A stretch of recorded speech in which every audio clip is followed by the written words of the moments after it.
Welcome to COIS3750, Principles of Online Marketing. This is Chapter 1 of Mastering Online Marketing.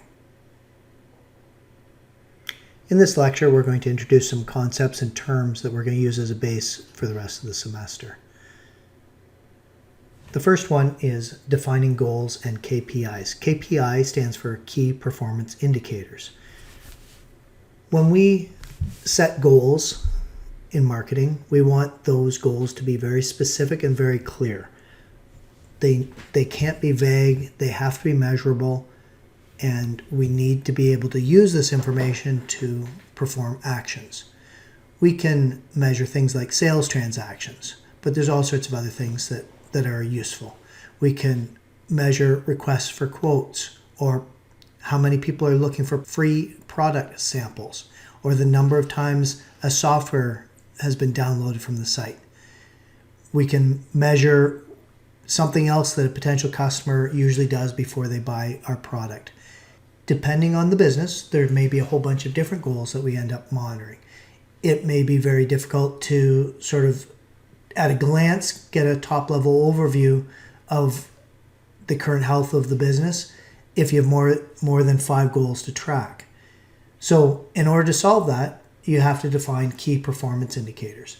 My slide has a whole bunch of different key performance indicators or potential key performance indicators if you can zoom in enough to see them. We've got things like click-through rates.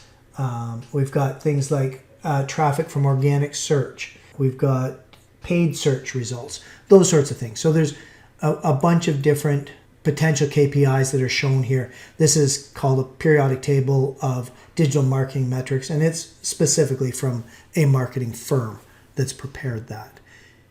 So what we'll do once we have defined KPIs is we'll monitor them more regularly than other goals, and we'll track their performance, and we'll then have a finger on the pulse of the business. We'll know what's going on with our business on a consistent basis.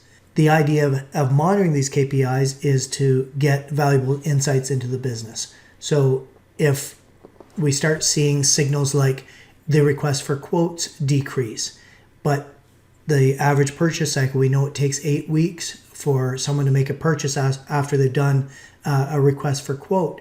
As we see those RFQs drop, we can predict that the sales drop is coming 8 weeks from now. So what we're doing with KPIs and goals is monitoring the health of the business at measurable key points. Internet marketing is in a state of transition. What I mean by that is that we are transitioning from the traditional outbound marketing approach to the inbound marketing approach that is used far more effectively. Outbound marketing, which is on the right-hand side of the diagram, is a one-way communication. So it's the way things used to be done before the internet. So whether that was billboard advertising or doing sales pitches or displaying ads in various ways, to the earlier time in the internet when we did a lot of banner ads and we did pop-ups and we did social media advertising. We bought email lists and distributed email to thousands and thousands of people that hadn't requested it or didn't want what we were specifically offering. Inbound is more of a two-way communication. So it's more about having good content and putting that up in a blog, having people like what our content is and share it, going through a process of lead nurturing. In this approach, buyers are the ones that are in control of the process. It's not the seller. We're not pitching. They're telling us how this moves along. We work with search engine optimization. We use social media as a tool to build community. We put educational content into blogs and onto websites. Our email marketing is now subscription-based. People have to opt in and want what content we're sending to them. In the modern inbound marketing way, customers are going to find us. The marketing funnel is the marketer's view of how potential customers pass through the buying process. So this is a version of the marketing funnel. You can find all sorts of different, more complex versions online if you so desire. However, this is the one that we're going to start off with for this course. It contains these steps. Initially, strangers are attracted to come to our website, probably from Google or from social media or paid advertisements or maybe even offline marketing. Once they arrive at our website, they become anonymous visitors. We don't know anything about them, they're just visitors. If they choose to register their contact information, now they become leads. And once they become a lead, we do our best to persuade them to get a purchase order, to make a purchase, whichever, and then they become a customer. Just as the marketing funnel is our view on how a customer passes through the buying process, the customer's journey is the same exact thing, but from their perspective. Understanding how this journey progresses allows us to offer targeted marketing information at the right time. So in the awareness stage, the potential customer realizes that they have a problem that they might either want or need to have solved. It's early in the customer journey, it's the beginning, and what our marketing information should be focused on at that point is problem solving or improvement. The next stage is the consideration stage, where potential customers make an effort to learn more about a solution to their problem.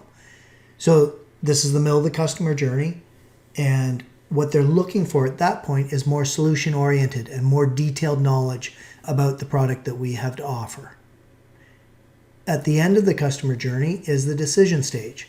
The potential customer now wants to know how our product compares and performs as compared to other vendors' products.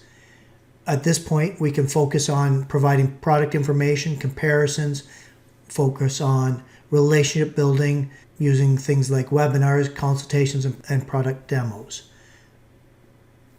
During each of these stages, the customer may have several or many touch points with us. They may reach out to us multiple times, in other words, and we have to have marketing content to support that. We can chart that customer journey and plan the content along the way at each of those different points in their journey. This is called the customer journey map. Before you start any active marketing, you should also consider who you want to market and sell to. In order to do this, to have a clear picture of your target market, you will create buyer personas. This will help us be more successful and we'll see better results. These buyer personas define who we want to reach and what type of marketing information will be most successful with them. There's probably several different buyer personas for any given business. My slide has a sample Sally buying persona, and it's just very generic. We've got a female age 30 to 45, we've got an income level, we've got a suburban lifestyle. She's calm, she may have an assistant screening calls, and she likes to have collateral mailed or printed. So she happens to be the head of human resources. She's been in the same company for 10 years. She's married with 2 children who are 10 and 8. So if we can create that as our buying persona, and we know that that's the sort of general target for our marketing, we can adapt our website and we can adapt our online marketing content to fit Sample Sally perfectly. Instead of sort of making a wide approach, we can narrow in our approach so that someone like Sample Sally is going to be very interested in our product and she's most likely going to buy it. So if we have well-defined buyer personas, we can get better value for money in our investment in promotion. Our marketing content is going to be optimized for our buyer personas. Lead segmentation is about filtering our leads database in different ways, and the purpose of it is to provide focused marketing information to our leads. So if we segment our address list, we can do a campaign mail shot to only those leads that are most likely to be interested in the particular offer. As the book suggests, a discount offer on women's clothing may not be nearly as effective if we send it to a man. So segmentation provides us with the means to send marketing messages to special groups of our leads. Segmentation can be done based on who they are, like their demographics, or what they've done, their past behavior. And we can see from the graphic that I've got up that we can use psychographic, behavioral, demographic, and geographic segmentation. And there's also other types of segmentation, such as generational, online customer, cultural, those sorts of things. So the point of doing segmentation is so that we can provide relevant marketing messages to the leads, and we only send marketing information to the groups of leads that would have an interest in the topic that we're sending. That concludes this lecture. Thank you very much.